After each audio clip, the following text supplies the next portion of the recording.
சுதந்திர போராட்ட வீரர் தீரன் சின்னமனை அவர்கள் பிறந்த நாள் என்று சொன்னார்கள். அவருக்கு அரசு மணிமண்டபம் அமைக்க வேண்டும், அரசு விழா எடுக்க வேண்டும் என்று முதலில் இந்த சட்டமன்றத்தில் கோரிக்கை வைத்தவன் நான். ஏற்றுக்கொண்ட அரசுக்கு அரசு விழாவை கொண்டாடுவோர் நன்றியை தெரிவித்துக் கொள்கிறேன். பேரவைத் தலைவர் அவர்களே, எங்கள் பென்னாகரம் தொகுதியில் கறவை மாடுகள் அதிகம் இருக்கிறது. குறிப்பாக சிறு குறு விவசாயிகள், விவசாயம் அல்லாதவர்கள் கூட மாடுகளை வைத்துதான் குடும்ப பொருளாதாரம், குழந்தைகளை படிக்க வைப்பதற்கு பயன்படுத்துகிறார்கள். பால் அதிகம் இருக்கு, குளிரூட்டு நிலையம் எங்க வேணும்? இல்லை பேரவைத் தலைவர் அவர்களே, ஏற்கனவே இருந்த பால் உற்பத்தியாளர் கூட்டுறவு சங்கங்கள் எல்லாம் குறித்த காலத்தில் பட்டுவாடா செய்யப்பட வேண்டும் என்று தனியாருக்கு பால் கொடுக்க தொடங்கிவிட்டார்கள். மீண்டும் அரசு இப்பொழுது அதனை சீர் செய்து வருகின்ற காரணத்தால் இங்கே தேவையான இடங்களில் பால் உற்பத்தியாளர் கூட்டுறவு சங்கங்கள் தொடங்க வேண்டும் என்பதை வலியுறுத்தி குறிப்பாக அமைச்சரிடத்தில் கோரிக்கை வைத்திருக்கேன். 4 இடங்களில் 5000 லிட்டர் பால் உற்பத்தி செய்கிற இடத்தில் பால் குளிரூட்டும் நிலையம் அமைக்க அரசு முன்னுரிமை என்பதை தங்கள் வாயிலாக அறிய விரும்புகிறேன். மாண்புமிகு அமைச்சர். மாண்புமிகு பேரவைத் தலைவர்களே, சின்னமலையை பற்றி சொன்னால், சின்னமலைக்கு நினைவு சின்னம் அமைக்கிறது நம்ம தான். சென்னிமலைக்கும் நம்முடைய சிவன் மலைக்கு இடையில ஒரு சின்னமலை ரைட்டா. அதனால சின்னமலைக்கு அதே மாதிரி நம்முடைய பரமசிவ கவுண்டருக்கு 103 ஏக்கர் வாங்கி கொடுத்துருக்காரு. 600 கோடி ரூபா சொத்து. அவருக்கு ஒரு சிலை வைக்கணும் நம்முடைய ஈரோடில். நான் அமைச்சர் முத்துசாமி, மாண்புமிகு அமைச்சர் முத்துசாமி அண்ணன் அவர்களுடைய தலைமையில்.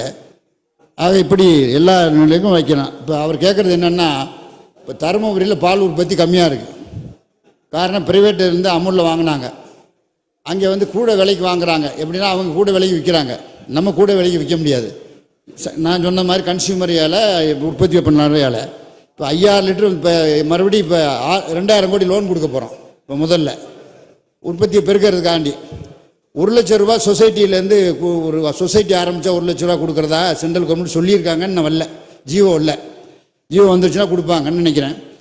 ஆனால் ஒரு சொசைட்டி ஆரம்பித்து ஒரு பால் உற்பத்தி பண்ணால் தான் பால் வரும். சும்மா டார்கெட் அச்சீவ் பண்ணுறேன் அதுன்னு சொல்லியிருக்கலாம் பிரயோஜனமே கிடையாது.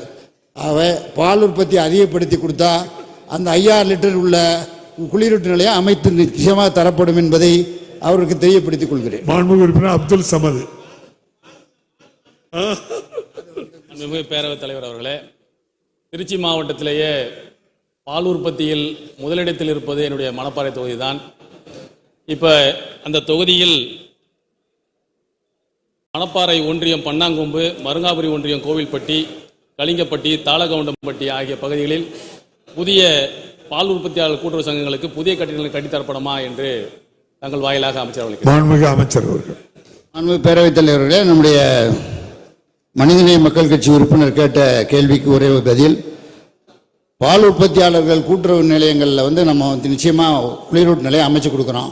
5000 லிட்டர் இருக்கணும், வந்தால் அவர் உற்பத்தி பண்ணி கொடுக்கணும். 2வது, இந்த பால் பீச்சிற மிஷின் ஒன்று வாங்க போகிறோம். என்ன கையிட்டே வருது, பால் பீச்சுனா 4 லிட்டர் தான் வருது. இப்போ நான் என்னுடைய டெஸ்ட்டு நம்முடைய வீட்டில் ஒரு பால் மாடு இருக்குது, அதில் போட்டு வச்சுருக்கோம். 6 லிட்டர் வந்துச்சுன்னா வாங்குறதா இருக்கும். எல்லா சொசைட்டிகளுக்கும் 9765 சொசைட்டி இருக்குது, எல்லாத்துக்கும் கொடுக்குறதா இருக்கும். 2 லிட்டர் கூட வந்துச்சுன்னா கூட கொஞ்சம் பால் வருமே, நம்ம விலையை மக்கள் கொடுக்கலாம் அப்படிங்கிறதுக்காண்டி. அந்த அளவிற்கு வந்தால் இப்போ முதலமைச்சரோடு கலந்து பேசி அந்த பால் உற்பத்தியாளர்களுடைய 10 மாட்டுக்கு ஒரு மிஷினு, 25 மாட்டுக்கு ஒரு மிஷினு, 2 மிஷின் வாங்குறது.